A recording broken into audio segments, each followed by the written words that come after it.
तो सबसे पहले इन्हीं से बात करते हैं। विधानसभा से विधायिका के आप मेंबर हैं कृष्णा जी, बहुत उम्मीदें क्षेत्र को लेकर भी रहती हैं। आपको क्रीड़ा परिषद की भी जिम्मेदारी दी गई है। बजट से लेकर क्रीड़ा परिषद को किस तरह की उम्मीद देखते हैं आप? देखिए, सर्वप्रथम तो मैं कहना चाहूँगी कि एथलीट के लिए हमें सबसे ज़्यादा ज़रूरत जो है कोचिज की है। हमने कोचिज भर्ती के लिए भी माननीय मुख्यमंत्री जी से अपील की है।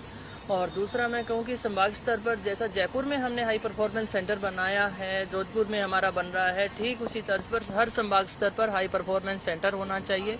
अकादमियों के लिए हम कर रहे हैं और सबसे बड़ा हम चाह रहे हैं कि मिशन ओलंपिक मेडल स्कीम हम लेकर आना चाहते हैं कि हम टैलेंट के ऊपर काम करें और उनको एक टारगेट फिक्स करके उन एथलीट्स को हम तैयार करें और ओलंपिक तक हम मेडल लेने के लिए पहुंचे। तो हम उनको कैटेगरी वाइज हम लेना चाहते हैं। ये काफ़ी मुख्य रहेंगी, जिसमें अकादमियाँ भी हैं, स्कूल्स भी हैं, ये सारी चीज़ें। हमारे स्टेडियम है, सिंथेटिक ट्रैक है, जिला स्तर पर सिंथेटिक ट्रैक होना चाहिए। एथलेटिक एक ऐसा गेम है जिसमें हर कोई खेलना चाहता है, दौड़ना चाहता है, जंप करना चाहता है। तो ये एक ऐसा गेम है जिसमें हर जिले पे हमें स्टेडियम की भी मांग हमने रखी है। ग्रामीण ओलंपिक करवाया और अब शहरी ओलंपिक की तैयारी हो रही है। क्या इसी तरह की कबड्डी जो गांव में देखने को मिली, शहरों में भी देखने को मिलेगी? और इस बजट में कुछ खास जो है वो जनता के लिए, चूंकि आप भी यूथ हैं और यूथ के आधारित इस बार का बजट होगा, तो उसको लेकर क्या उम्मीद की? देखिए, पिछली बार जब से बजट किसानों को लेकर किसानों को समर्पित था, तो किसानों के लिए बहुत सारी घोषणाएं माननीय मुख्यमंत्री महोदय ने किया और ठीक उसी तरीके से इस बार युवाओं को लेकर है। तो निश्चित तौर पर ये बजट युवाओं के लिए बहुत विशेष रहने वाला है। और खेल के लिए तो मैं उत्साहित हुई, क्योंकि हमने जैसे राजीव गांधी ग्रामीण ओलंपिक की आपने जो तारीफ की है, राज्य स्तर में वो इस तरीके के खेल हुए, पूरे देश में ऐसे खेल कभी नहीं हुए थे। हर वर्ग को हमने जोड़ने का काम किया। अब हम अर्बन ओलंपिक और ग्रामीण ओलंपिक को फिर से करने जा रहे हैं।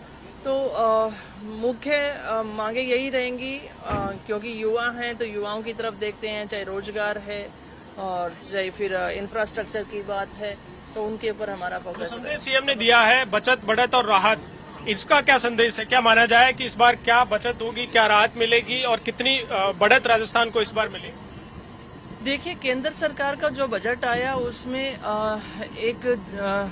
वहाँ पर भी एक जुमला ही फेंका गया कि 7 लाख तक की टैक्स की इन्होंने रियायत की बात की, जबकि बात वही है, गोलमाल की गई। अगर इस तरीके की मैं कहूँ तो ये बजट उनकी तरह गोलमाल करने वाला नहीं होगा। और इसका उदाहरण पिछला बजट आपको दिखा चुका है। और यही है कि अब हर कालीचरण जी कह रहे हैं कि घोषणा वीर है, केवल घोषणाएं होती है, इम्प्लीमेंट नहीं होता। कालीचरण जी ने एक बात उठाई कि हमें 5 करोड़ दिए जा रहे हैं, चिकित्सा के लिए हमें मजबूर किया गया। मैं आपको दिनेश जी कहना चाहूंगी कि जब कोरोना काल आया था तो वो उस समय की बात थी। और कोरोना काल ऐसा था कि पूरे विश्व भर में एक चिंताजनक विषय बना हुआ था, इतनी मौतें हो रही थी। उस समय हमारी प्रायोरिटी यही होना चाहिए कि जनमानस को कैसे बचाया जाए।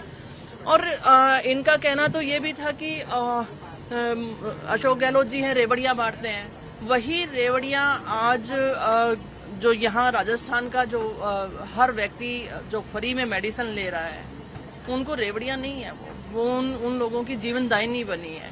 दूसरा मैं कहना चाहूँगी, मुख्यमंत्री चिरंजीवी बीमा योजना के अंतर्गत जैसे हम इलाज का, जिन लोगों का इलाज हुआ है उनसे जाके पूछिए कि उन्हें कितनी राहत।